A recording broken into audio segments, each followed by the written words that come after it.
kasi yung tumbok ng mga kongresista rito. Even Malacanang, di ba? They're mulling over the possibility of coming up with social media regulation. So basically, batas yun. Paliwanag natin sa mga viewers natin. Sige, ikaw muna, Epe, no? Bakit delikado? Pag in terms of regulating social media, the very idea is very unsettling, to borrow the term of Kaloy. And bakit delikado pag pumasok yung gobyerno? Let's take a step back. So iba yung regulating social media, iba yung regulating free speech.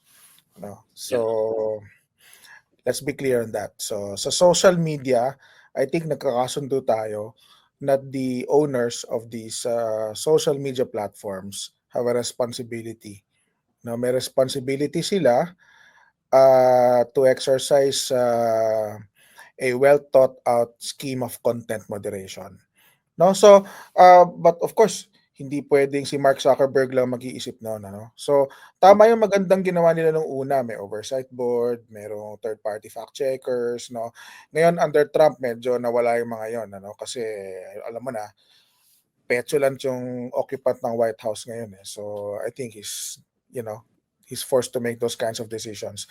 But iba ng usapan kapag i-regulate mo na yung free speech, no? So kasi pag i-regulate mo yung free speech, that goes against the Constitution kasi nakalagay sa Constitution you cannot abridge it. Ibig sabihin ng you cannot abridge it, to quote Berhel Santos, kahit 1 centimeter di mo pwedeng paikliin yung tulay. No? So that means it goes against the Constitution. If I may point to that point, Epe, now, I mean, surely you can draw a line naman from what they're doing dito sa mga social media to that, na this is an abridge ito ang free speech because of what they're doing sa social media. I mean, an argument can be made na ganun nga yung patutunguhan yan, which only shows na talagang delikado itong gusto nilang mangyari. But in another point, I think they're trying to model this regulation na tinatawag nila from the regulation, for instance, of KBP. And it's not the same. Not the same. It's not the same. The KBP, these are commercial stations and they seek licenses from government. They have, meron silang anong tawag dito, franchise. And they agreed among themselves to regulate themselves. Ang social media is a very fractured, it's basically in disarray right now. So, and I don't think it can ever be as organized as the commercial broadcast industry because of the nature of the platforms, right? So medyo yun nga, mahirap yan, magandang idea yan, pero how do you operationalize that? Narinig ko yung proposal ni Congresswoman Roman. Gusto niya para magkaroon ng council, Digital Council of the Philippines.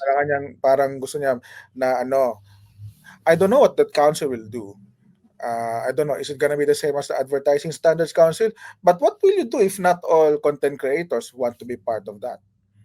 Yeah, it will only create an hierarchy of digital creators, diba? I mean, to some degree it might work kasi nakikita ko din naman yung yung dilemma dito ng gobyerno na wala naman talagang isang as far as social media is concerned, wala naman talagang isang body na pwedeng kumbaga gumanap ng papel na mag-regulate, mag-self-regulate. Mahirap yun So I think kaya nila naisip yung council na yan. But the question now is, who's gonna be in that council? Who's going to say that you and not him should be in that council? So a lot of issues. And of course, andyan pa yung punto mo nga na Ian, na maraming hindi papasok diyan kasi napaka-democratized nga ng medium. So paano yung mga hindi papakat yan sa council na yan? What will happen? And they've continued to spread fake news. So the danger here, I think, is that the very fractured nature of the industry, let's call it that, itong social media digital, gives the government the encouragement to now propose these measures in the form of laws, in the forms of issuances and regulations. So that's the danger there. Yun ang delikado nga ron pag pumasok kasing government. Kasi miski pag-aralan natin yung options in fighting disinformation across the world, nasa ilalim talaga yung option in terms of government regulation. Yun yung pinaka-iniiwasan. And to cite a very concrete example, ng previous Congress, meron I think at least 2 or 4 proposed laws against fake news. Isa ron, ang nag-file si Jingo Estrada. At pag binasa natin yung proposal, madali kasing ma-convince, diba? O tama, kailangan talaga ipagbawal yung fake news. But the devil is in the details. For Yes. example, how would you define fake news? Baka kasi ito gusto ko rin magkaroon ng parang pagsusulit para sa mga tao na nag-espouse ng pagbabawal ng fake news.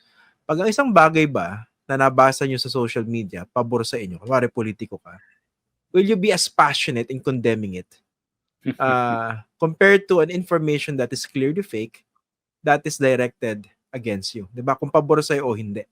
Napapansin yun yan, diba, sa mga politiko. Anong tingin nyo ron? Parang sorry, parang hindi sila nag-operate based on a principle, but based on something that they consider as a personal slight. Yeah.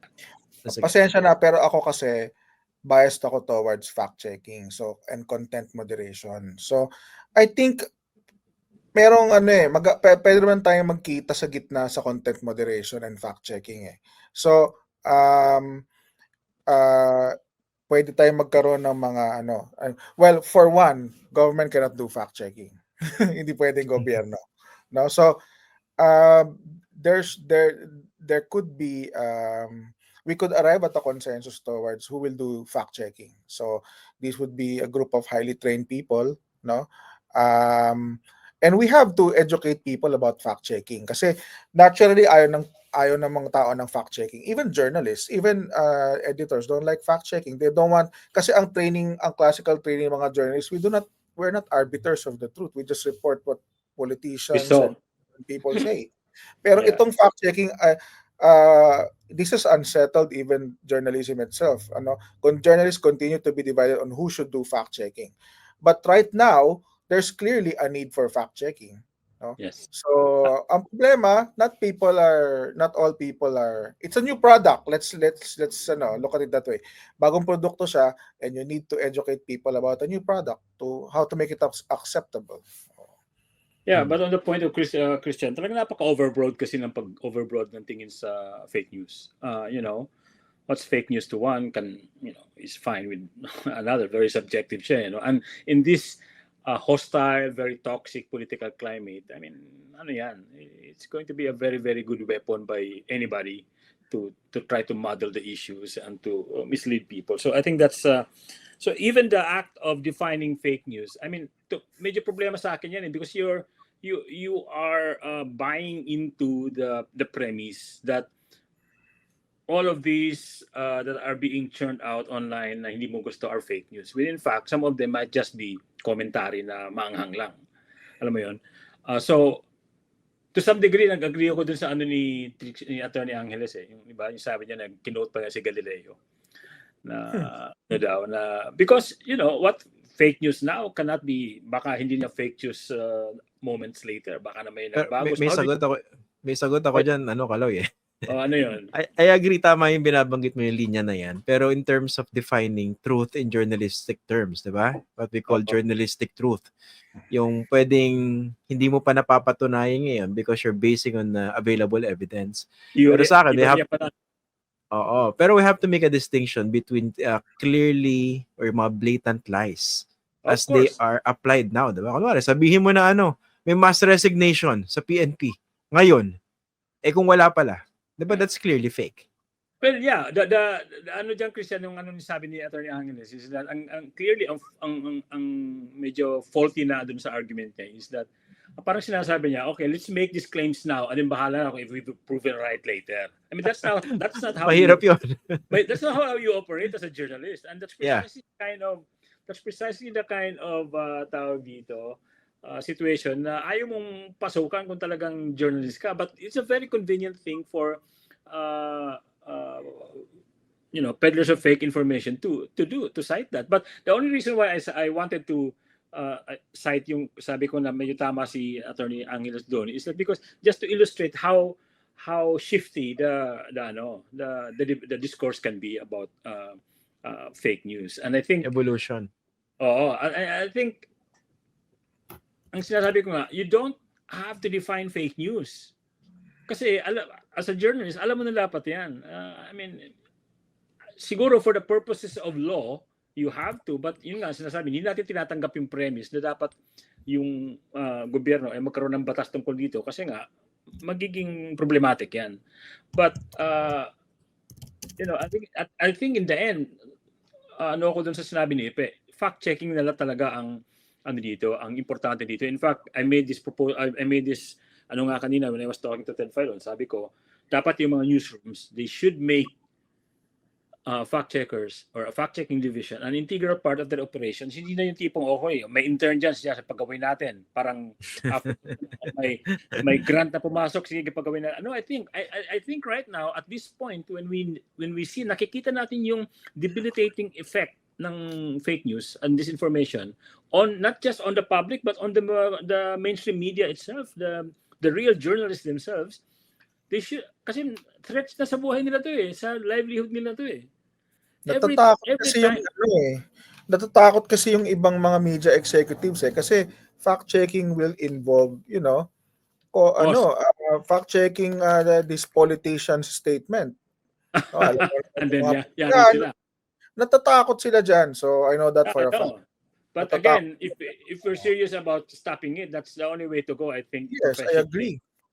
Na dapat integral na sa part ng newsroom operations yung fact-checking. I mean, in other media outlets abroad, meron naman talaga from the very beginning, New York Times, New York, ang tindi-tinding fact-checking dyan na even before fake news was invented, meron na yan sila. Alam mo naman kasi, si Christian has mentioned this several times before, yung kultura kasi natin very differential sa mga politiko. And then yung training, yung mga training natin, yung mga editors na una sa atin, ang sinasabi nila, wag mong kontrahin ng source mo kasi source mo yan, wag mong awayin yan. Paano ko nagsisinungaling na sa mukha mo, di ba? Yun ang problema dun Ang COVID years, natuto na yung mga politiko paano pa ikutan yung media Pero in curiously, Ipe, this also raises a question actually in how newsrooms are run in the Philippines. I mean, in terms of how cozy editors and journalists can be to their sources, sa mga politiko, and even corruption itself. So, again, mapunta tayo dun sa issue ng fact-checking. Bakit may resistance sa fact-checking?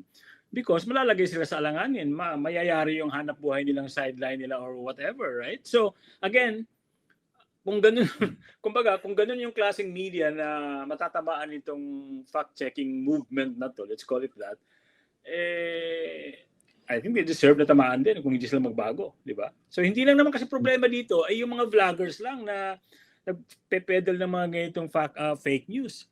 I mean, let's accept it. Sa industry natin, ang tindi-tindi ng, hindi lang natin tinatawag na fake news, pero ang tindi-tindi ng spin, ng propaganda, and all of that na mainstream because of all these issues sa journalism natin.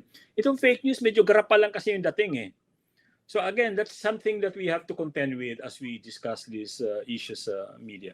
I'm speaking like I'm part of a newsroom, guys. Pero hindi na ako journalist, retire na ako Yan, pwede ko bang isingit to? Kasi yung department namin nag-release ng PubMat yung about fake news So isa sa mga advocacy, hindi lang namin, other groups din are saying na we should use more the terms disinformation and misinformation kasi that those terms capture the phenomena better than the term fake news. Kaya 'di ba si Kaloy sabi mo, hirap i-define ng fake news. Mahirap talaga i-define yung fake news kasi pag ayaw mo yung sinasabi ng kausap mo, fake news ka. So para sa akin, doon lang tayo sa disinformation and misinformation. I agree 100%. FEMI, these are well-defined frameworks supported by academic literature. Ako, I completely agree. Ang problema lang dito kasi, kaya ginagamit ko na rin yung fake news lately because this is the language or word or term being used by people. Kasi early on, honestly, nung lumutang yung fake news, sabi ko nga, pabor pa yan kay Trump because nililegitimize natin yung word na term niya, di ba? If I'm not mistaken, siya yung nagpakalat niyan. Oo. Sa akin lang for purposes of communication. Pero I agree completely. Dapat disinformation and misinformation. Nga lang, baka masyado academic para sa mga tao. Kasi that in itself is a struggle for us, di ba? Paano ba natin papaliwanag sa kanila? Part ng education yun, kailangan nang educate din natin yung, ayokong gamitin yung term na educate kasi masyadong condescending. Pero di ba, yun kasali yun sa whether we like it or not, yung journalism, meron din yung educational function. Tama. Kaya ka nga binabasa eh. Ibig sabihin yung bumabasa sa'yo, natututo.